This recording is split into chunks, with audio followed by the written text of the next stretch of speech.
నమస్తే welcome to 929 TV నేను ప్రియాంక ప్రపంచ భౌగోళిక రాజకీయాల్లో ఇప్పుడు ఇండో పసిఫిక్ ప్రాంతం అత్యంత కీలకమైన వ్యూహాత్మక కేంద్రంగా మారింది. ఒకప్పుడు కేవలం ఆర్థిక వాణిజ్య మార్గాలుగా గుర్తింపు పొందిన సముద్ర జలాలు ఇప్పుడు ప్రపంచ శక్తుల మధ్య ఆధిపత్య పోరాటానికి వేదికగా మారుతున్నాయి. ముఖ్యంగా దక్షిణ చైనా సముద్రం చుట్టూ పెరుగుతున్న ఉద్రిక్తతలు, చైనా విస్తరణవాద ధోరణి, అమెరికా చైనా వ్యూహాత్మక పోటీ నేపథ్యంలో భారత్ కూడా తన రక్షణ, విదేశాంగ విధానాలను కొత్త స్థాయికి తీసుకువెళ్తోంది.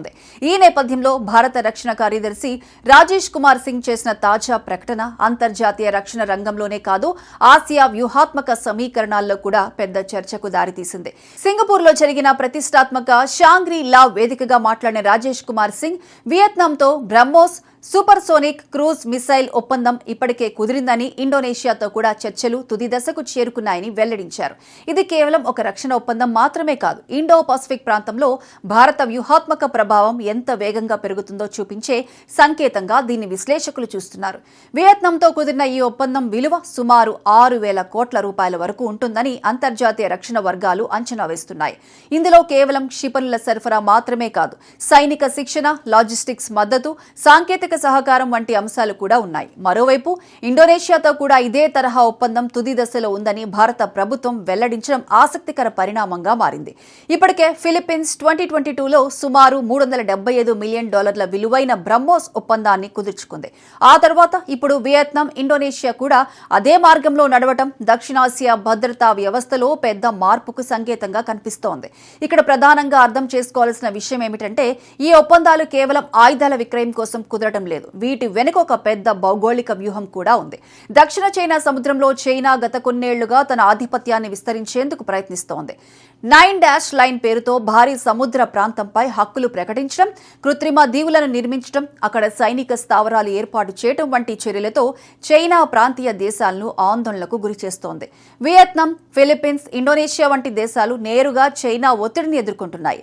ముఖ్యంగా దక్షిణ చైనా సముద్రంలో చేపల వేట హక్కులు, సముద్ర వనరులు, సముద్ర సరిహద్దుల విషయంలో తరచూ వివాదాలు తలెత్తుతున్నాయి. ఇలాంటి సమయంలో బ్రహ్మోస్ వంటి అత్యాధునిక క్షిపణి వ్యవస్థలు ఆయా దేశాలకు బలమైన రక్షణ కవచంగా మారే అవకాశం ఉంది. బ్రహ్మోస్ ప్రపంచంలోనే అత్యంత వేగవంతమైన ఆపరేషన్ సూపర్సోనిక్ క్రూజ్ మిసైళ్లలో ఒకటిగా గుర్తింపు పొందింది. భారత్, రష్యా సంయుక్త భాగస్వామ్యంతో అభివృద్ధి చేసిన ఈ క్షిపణి గంటకు 3 రెట్లు ఎక్కువ వేగంతో ప్రయాణించగలదు. సముద్ర మట్టానికి అత్యంత దగ్గరగా ప్రయాణించడం వల్ల శత్రు రాడార్లకు సులభంగా చిక్కదు. యుద్ధ నౌకలు, విమాన వాహక నౌకలు, కీలక సైనిక స్థావరాలపై అత్యంత ఖచ్చితత్వంతో దాడి చేసే సామర్థ్యం దీనికి ఉంది. ప్రత్యేకంగా తీర ప్రాంత రక్షణ వ్యవస్థల్లో బ్రహ్మోస్ మోహరించడం వల్ల సముద్ర మార్గాల్లో శత్రు నౌకల కదలికలను గణనీయంగా నియంత్రిస్తుంది. అందుకే ఈ క్షిపణిని చైనా అత్యంత జాగ్రత్తగా గమనిస్తోంది. చైనా అధికారికంగా ఈ ఒప్పందాలపై అసంతృప్తిని వ్యక్తం చేస్తోంది. ప్రాంతీయ స్థిరత్వానికి ఇవి ముప్పు అని, బాహ్య శక్తులు ఆసియా వ్యవహారాల్లో జోక్యం చేసుకుంటున్నాయని విమర్శిస్తోంది. కానీ మరోవైపు చూస్తే చైనా గత కొన్నేళ్లుగా చేపడుతున్న దూకుడు చర్యలే ఈ దేశాలను ప్రత్యామ్నాయ రక్షణ భాగస్వాముల కోసం వెతికేలా చేశాయని విశ్లేషకులు చెబుతున్నారు. ఇక్కడ భారత్ వ్యూహం మరింత స్పష్టంగా కనిపిస్తోంది.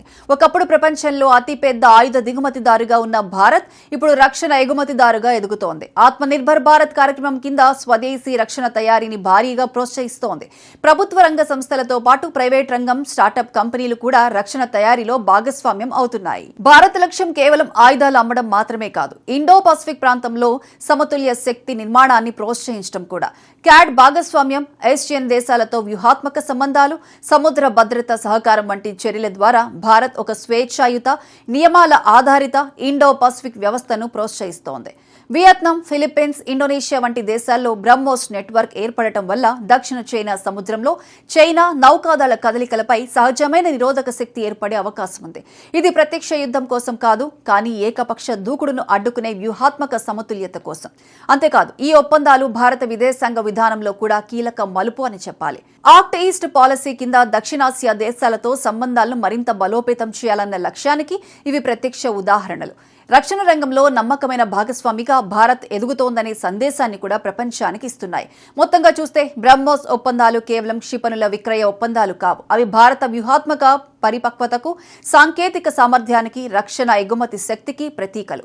ఇండో పసిఫిక్ ప్రాంతంలో భారత్ ఇప్పుడు కేవలం ప్రాంతీయ శక్తి మాత్రమే కాదు, భద్రతా సమీకరణాలను ప్రభావితం చేసే కీలక వ్యూహాత్మక కేంద్రంగా మారుతోందనే సంకేతాలను ఈ పరిణామాలు స్పష్టంగా చూపిస్తున్నాయి. దక్షిణ చైనా సముద్రంలో ఏ ఒక్క దేశం ఏకపక్ష ఆధిపత్యం చెలాయించకుండా సమతుల్య శక్తి నిర్మాణం జరిగే దిశగా భారత్ తన పాత్రను మరింత బలంగా పోషిస్తోంది. ఇదే కారణంగా ఇప్పుడు ప్రపంచ వ్యూహాత్మక వేదికలపై బ్రహ్మోస్ పేరు మాత్రమే కాదు, భారత్ పేరు కూడా మరింత గట్టిగా వినిపిస్తోంది.